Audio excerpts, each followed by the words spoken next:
Ternary operator. Ternary operator or or or, ಅದನ್ನೇ ನಾವು conditional operator ಅಂತ ಕೂಡ ಕರಿತೀವಿ. Conditional operator. What is a ternary operator or conditional operator? The ternary or conditional operator operates on three operands. Unary operator operates on one operand. Binary operator operates on two operands. The ternary operator or conditional operator operates on three operands. ಮೂರು operand ಜೊತೆ operate ಮಾಡಿದ್ರೆ ಅದನ್ನ ಏನಂತ ಕರಿತೀವಿ ನಾವು? Ternary operator or conditional operator.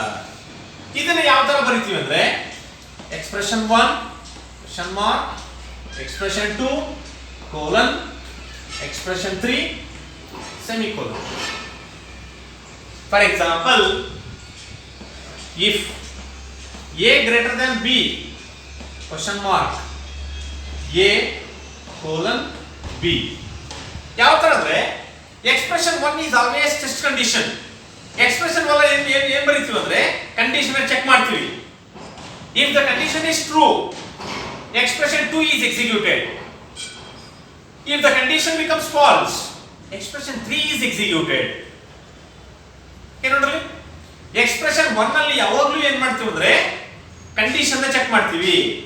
if the condition becomes true, expression 2 is executed.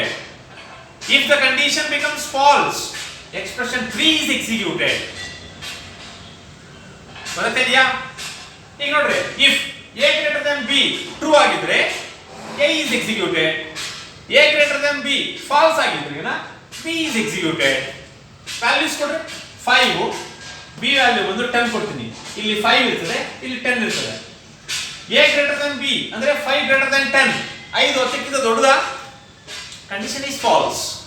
Condition false ಆದ್ರೆ ಯಾವ್ದು execution ಆಗುತ್ತೆ? ಎಕ್ಸ್ಪ್ರೆಷನ್ 3. b ವ್ಯಾಲ್ಯೂ ಎಷ್ಟು? Okay, 10 is large. In case a value 50 ಕೊಟ್ಟಿರ್ತೀವಪ್ಪ, 50 greater than 10, condition is true or false? Condition is true. ಯಾವಾಗ condition true ಆಯ್ತೋ ಆವಾಗ expression 2 is executed. what is the a value? 50. that 50 is executed.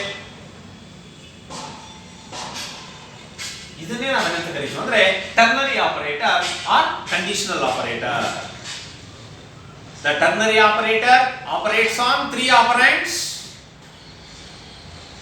ಅದಕ್ಕೆ syntax ಬಂದು expression 1 question mark, expression 2 colon, expression 3 semicolon.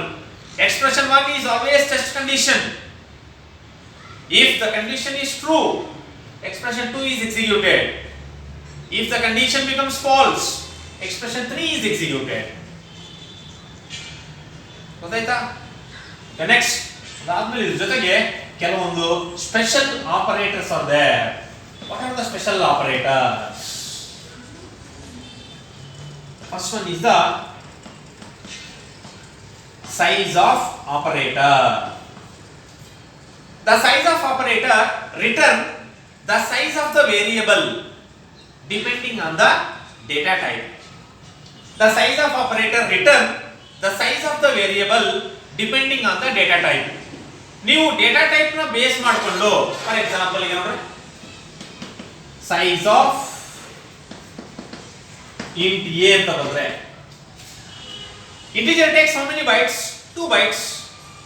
ಅದಕ್ಕೆ a value ಇವಾಗ ಎಷ್ಟು ತಗೋಬಹುದು ನಾವು? ಯಾವ ವ್ಯಾಲ್ಯೂ ಅಲ್ಲಿ ತಗೊಂಡ್ಲಿ ಅದು ಎಷ್ಟು ನಂಬರ್ ಆಫ್ ಬೈಟ್ಸ್ ನ storage ಮಾಡ್ತಂದ್ರೆ 2 bytes of memory space. the size of operator return the size of the variable depending on its data type. depending on its data type.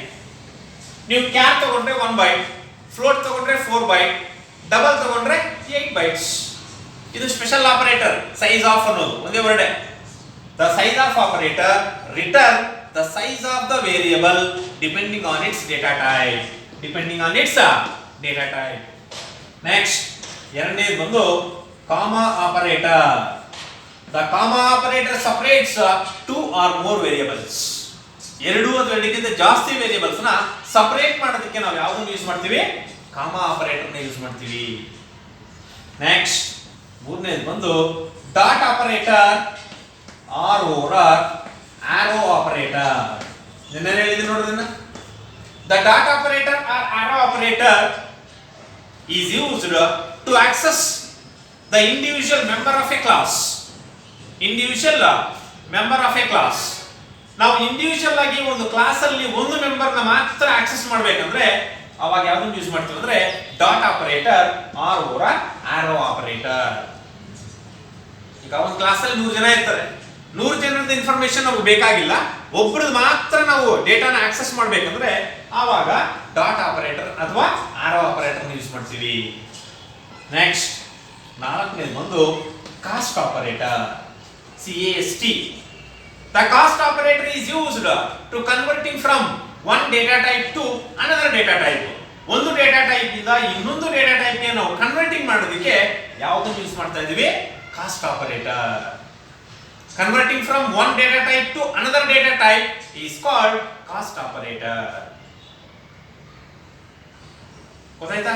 These are the special operators. Size of operator, comma operator, dot operator or arrow operator.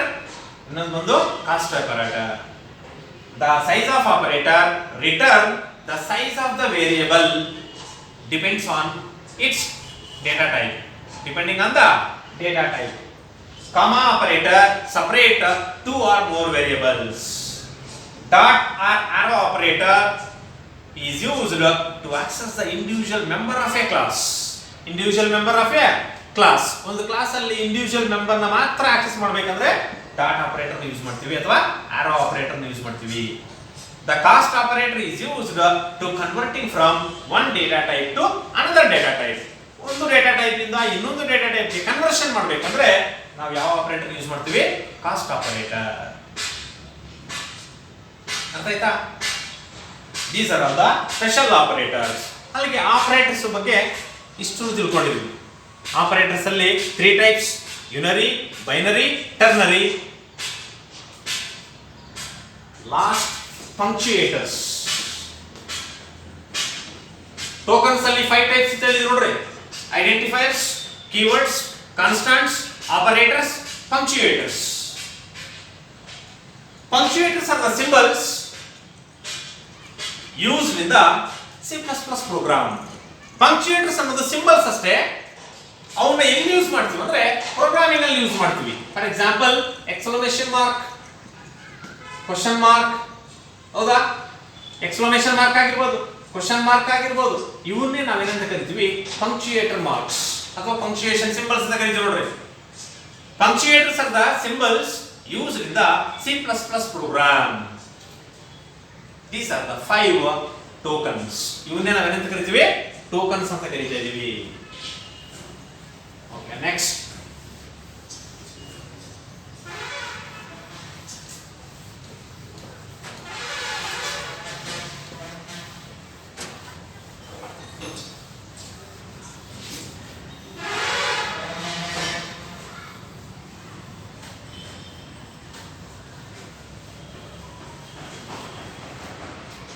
Okay, ಇದರಲ್ಲಿ ಇನ್ನೊಂದು operator precedence ಅಂತ ಬರ್ತದೆ. ಒಂದು operator precedence ಅಂದ್ರೆ ಈಗ for example plus, minus, star, division, modulo, division ಈ ತರ ಬರ್ತದೆ. ಆಪರೇಟರ್ಸ್ ಅಂತ ಅಂದ್ಕೊಳ್ರಿ. ಇದನ್ನ ಫಸ್ಟ್ ನಾವು ಯಾವ್ದನ್ನ ಯೂಸ್ ಮಾಡಬೇಕು, ಆಮೇಲೆ ಯಾವ್ದನ್ನ ಯೂಸ್ ಮಾಡಬೇಕು? ಪ್ರೆಸಿಡೆನ್ಸ್ ಅಂತ ಕರಿತೀವಿ ಇದನ್ನ. What is an operator precedence means if the expression contains the multiple operators.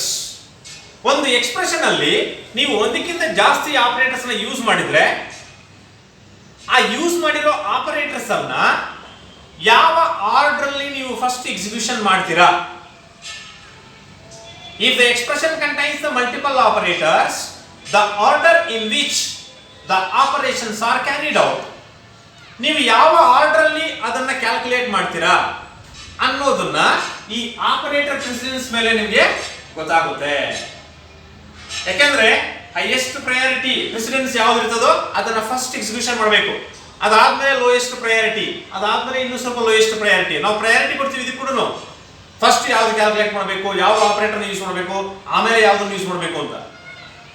If the expression contains the multiple operators, the order in which the operations are carried out. For example, you know, 2 plus 3 star 6 minus 2 ಇದರ expression ಬರೆದಿದ್ದೀವಿ ಒಂದು.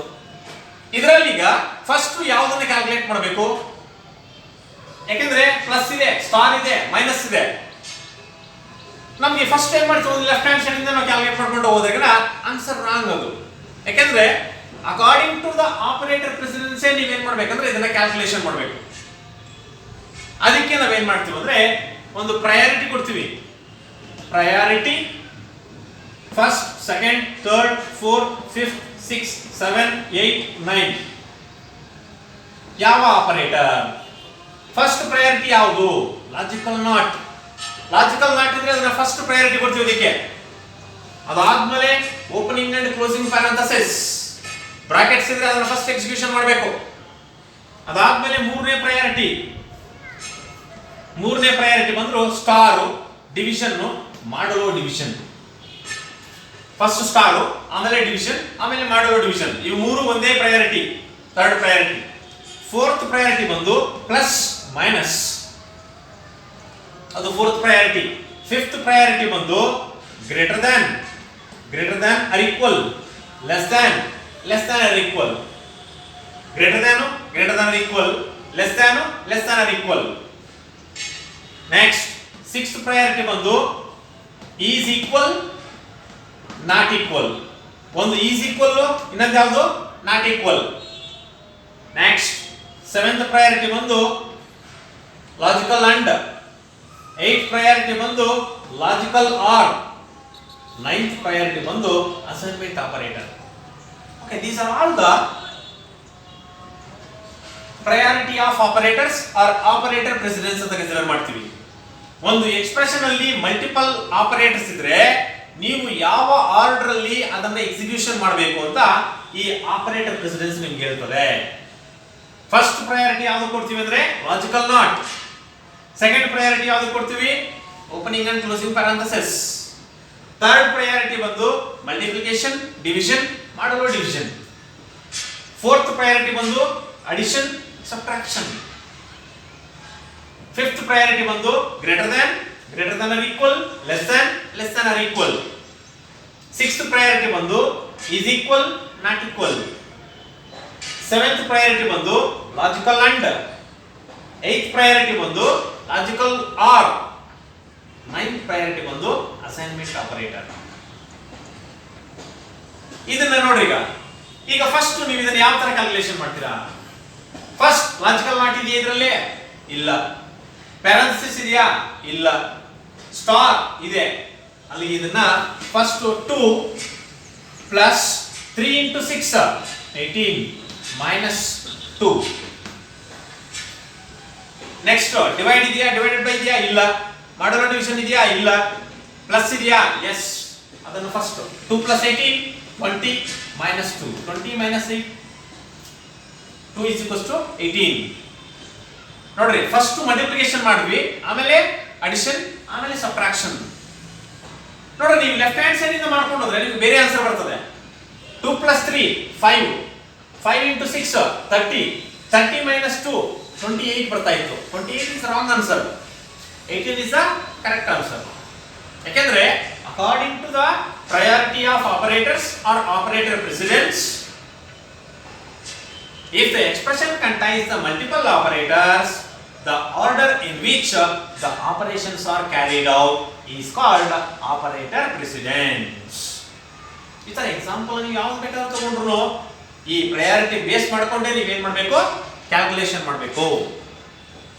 ಅದನ್ನೇನಂತ ಕರಿತೀವಿ ನಾವು? Operator precedence. ಅರ್ಥ ಆಯ್ತಾ?